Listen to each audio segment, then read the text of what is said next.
राष्ट्रपति से भी ट्वीट करा दिया। इन्होंने जिस डिसमेड शब्द का इस्तेमाल किया है उसका जितना अर्थ मैं समझती हूँ वो है निराश होना, दुखी होना। ट्वीट देखिए और इसके साथ ये सवाल है कि एक दल के इशारे दबाव पर अब आप भी संवैधानिक पद की मर्यादा छोड़कर राजनीति में कूद ही गई हैं, तो इस बहाने आज आपसे कुछ सवाल पूछ लिए जाएं। आदरणीय राष्ट्रपति जी, तब आप डिसमेड क्यों नहीं होती जब देश की संवैधानिक संस्थाओं का लगातार दुरुपयोग हो रहा?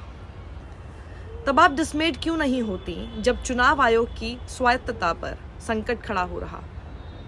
तब आप डिसमेड क्यों नहीं होती जब 1 साल तक किसान मरते रहे? तब आप डिसमेड क्यों नहीं होती जब अल्पसंख्यकों पर लगातार अत्याचार हो रहे हैं? तब आप डिसमेड क्यों नहीं होती जब महिला पहलवानों के साथ बदसलूकी हो रही थी? तब आप डिसमेड क्यों नहीं होती जब महिला अधिकारों के लिए आवाज उठाने के लिए भी अब कोई नहीं बचा इस सरकार में? तब आप डिसमेड क्यों नहीं होती जब आपको ही संसद के उद्घाटन में ना बुलाकर राष्ट्रपति पद का अपमान किया गया? तब आप डिसमेड क्यों नहीं होती जब मणिपुर में हिंसा हुई? तब आप डिसमेड क्यों नहीं होती जब महिलाओं को नंगा परेड किया गया?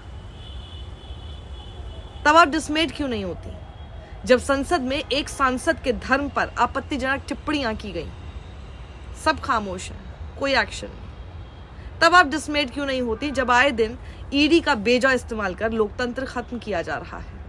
तब आप डिसमेड क्यों नहीं होती राष्ट्रपति महोदया जब सदन में ही नहीं सदन के बाहर भी खुद प्रधानमंत्री कितनी बार भाषा की मर्यादा लांघते हुए पाए गए? तब आप डिसमेड क्यों नहीं होती जब हिजाब पहनी मुस्लिम लड़कियों को कर्नाटक में परीक्षा देने से रोक दिया गया? तब आप डिसमेड क्यों नहीं होती जब बीजेपी सांसद के जानने वाले पार्लियामेंट की सिक्योरिटी तोड़कर अंदर घुस गए? तब आप डिसमेड क्यों नहीं होती जब संसद में लगी सुरक्षा में सेंध पर जवाब तक देना सरकार जरूरी नहीं समझती? तब आप डिसमेड क्यों नहीं होती जब सवाल पूछने वाले पत्रकारों को, पॉलिटिकल राइवल्स को, एक्टिविस्ट्स को आए दिन जेल में डाल दिया जा रहा है? तब आप डिसमेड क्यों नहीं होती जब आए दिन जो भी सवाल करता है उसे देशद्रोही करार दिया जा रहा है?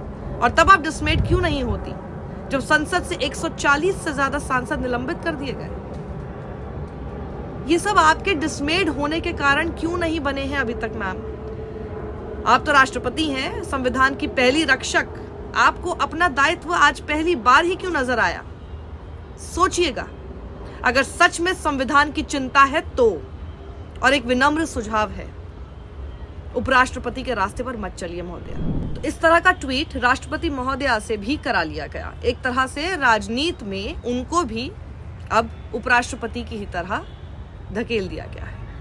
अपने इस्तेमाल के लिए, अपनी पॉलिटिक्स के लिए, अपने फायदे के लिए अब कुछ भी किया जा रहा है।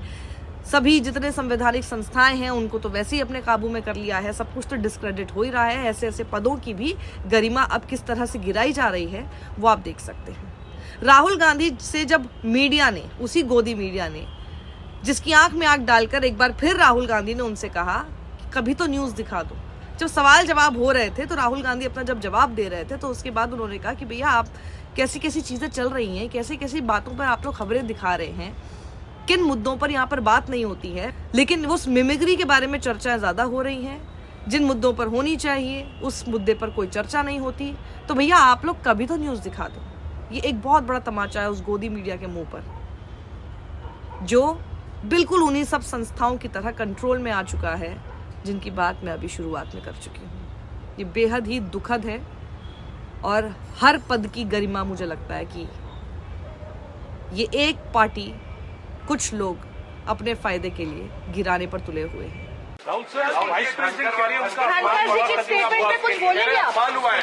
अपमान किसने किया, कैसे किया?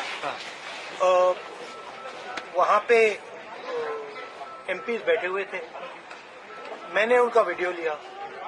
मेरा वीडियो मेरे फोन पे है। मीडिया दिखा रहा है, मीडिया कह रहा है, मोदी जी कह रहे हैं, किसी ने कुछ कहा ही नहीं है। अपनी कास्ट पे लिया है सर, वो कह रहे हैं कास्ट का अपमान हुआ, किसानों का अपमान किया आपने। नहीं, सुनिए, देखिए वहाँ पे हमारे 150 एमपीज को बाहर फेंक दिया, ठीक है? उसके बारे में मीडिया में कोई चर्चा नहीं हो रही है, ठीक है? उनको आपने पार्लियामेंट से बाहर उठा के फेंक दिया, उसकी कोई चर्चा नहीं हो रही है। अदानी जी पे कोई चर्चा नहीं हो रही है। राफेल पे फ्रांस ने कहा है कि भैया इन्वेस्टिगेशन नहीं अलाउ हो रहा, उस पर कोई चर्चा नहीं हो रही है। बेरोजगारी पे कोई चर्चा नहीं हो रही है। हमारे एमपीज वहां पे दुखी हैं, बाहर बैठे हुए हैं, उन पे आप चर्चा कर रहे हो। सर मिमिक करना इस तरीके थोड़ा तो न्यूज दिखा दिया करो ना, थोड़ा सा आपकी जिम्मेदारी बनती है। अब आप टोटली मतलब एक लाइन पे चले गए तो क्या करें। सब जो वाइस आप जनता जनार्दन हैं, आप लोगों को सोचना है कि हर पद की गरिमा बनाए रखने के लिए आप किस तरह से भूमिका निभा सकते हैं। सत्यमेव जयते।